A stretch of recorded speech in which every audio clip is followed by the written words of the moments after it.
The moon hung over Iron Bottom Sound like a ship's lamp turned low, and the beach at Lunga Point worked under floodlights.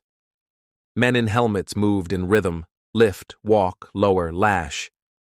On the deck of USS Serpens, a Coast Guard manned cargo ship, crates of depth charges slid toward open hatches where stevedores waited in the hold. A petty officer checked the tally with a grease pencil and shouted for slack. Somewhere between a sling and a hatch, the world came apart in a white flash. Steel turned to fragments, air turned to fire. The sound came last, a rolling concussion that kicked through hulls up and down the anchorage and made knees fold.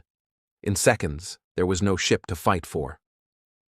It was January 29th, 1945, and Serpens lay at anchor off Lunga Beach, Guadalcanal, loading depth charges for forward bases while the captain and 7 others were ashore. The rest were on the cargo detail when the blast disintegrated the ship, leaving only the bow afloat for minutes. Pieces rained onto the beach, and the water hissed with hot metal. A personnel boat pivoted toward the blast as tracer rounds cooked off in the cloud. The smell was gasoline, oil, burned wood, cordite, something that turned the stomach. Debris bobbed in the wash, life jackets torn open, splintered dunnage, dead fish. From shore, sailors and soldiers ran toward the piers and stopped. There was nothing left to reach. Serpens was a Liberty hull turned Navy cargo ship, a K-97 crew of Coast Guard officers and men. She had spent 2 years hauling food, spare parts, and rolling stock across the South Pacific, then, in late 1944, had 3 holds converted for ammunition stowage. In January 1945, she anchored off Lunga Point to take on depth charges for forward bases. That night, her captain, Lieutenant Commander Perry Stinson, had stepped ashore to check business at the beach. The crew left aboard, kept working the line. Small boats swarmed the slick. Signalmen on nearby ships tried to raise Serpens and heard only their own voices back. Searchlights speared the water below. 2 men clung to wreckage. Seaman 1C Kelsey Kemp and Seaman 1C George Kennedy. They crawled from the boatswain's locker, shielded by structure, and waved water lights. Dawn showed what the dark hid. The harbor was a sheet of oil with gaps of flame. On the beach, trees looked shaved flat. The pier teams collected what they could. There would be few bodies to carry. The blast had erased the ship as a shape and turned its crew into names on a list. First reports spoke of enemy action, a submarine, a mine, a long-range shell. The Coast Guard braced for the worst, but not the most likely one. Witness statements began to fix the scene. Stinson wrote that he saw 2 flashes, the first smaller than the second, and when the glare cleared, only the bow remained. A Navy coxswain described shells cooking off in midair and the harbor surface peppered with impacts. A medical officer ashore wrote of the smell and the difficulty of telling metal from bone in the ash. Logs up and down the anchorage noted a blinding light, then silence. By count and by roll, the loss told its own story. Killed in the explosion were 197 Coast Guard officers and enlisted men, 51 U.S. Army stevedores who had gone below to pass charges into the hold, and Surgeon Harry M. Levin of the U.S. Public Health Service. A soldier on shore died when fragments scythed across the loading area. Nearly 250 dead in an instant, 2 saved by a shipfitter's locker.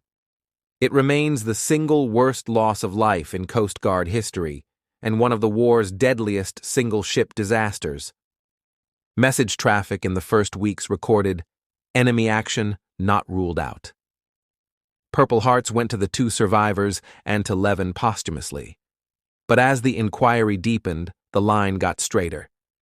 Submarine sightings did not match time or place. No minefield matched the anchor point. The best evidence was the pattern of destruction itself, and it pointed inward, magazines and handling chains in motion, a ship whose cargo could unmake it in a breath if anything went wrong. In 1949, the Navy closed the case as not due to enemy action, an accident intrinsic to loading, an industrial accident in a war zone caused by the very cargo the ship moved. Serpens' dead were buried first at the Army, Navy, and Marine Corps Cemetery on Guadalcanal.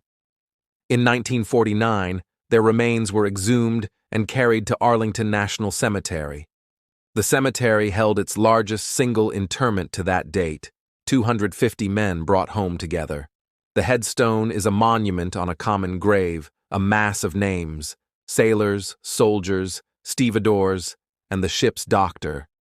The stone went up in November 1950, turning a Pacific harbor into a plot of grass within reach. For families, the timeline runs in sure beats: telegrams in winter, months with no body to bring home, a summer burial 4 years later. The log ended in a flash. The paperwork lasted years. Mothers wrote to ask whether the Purple Heart meant their sons had died under enemy fire. Wives asked whether a man on the beach should be counted with the ship or the harbor. The answers came back in steady language. The cause could not be proved beyond doubt.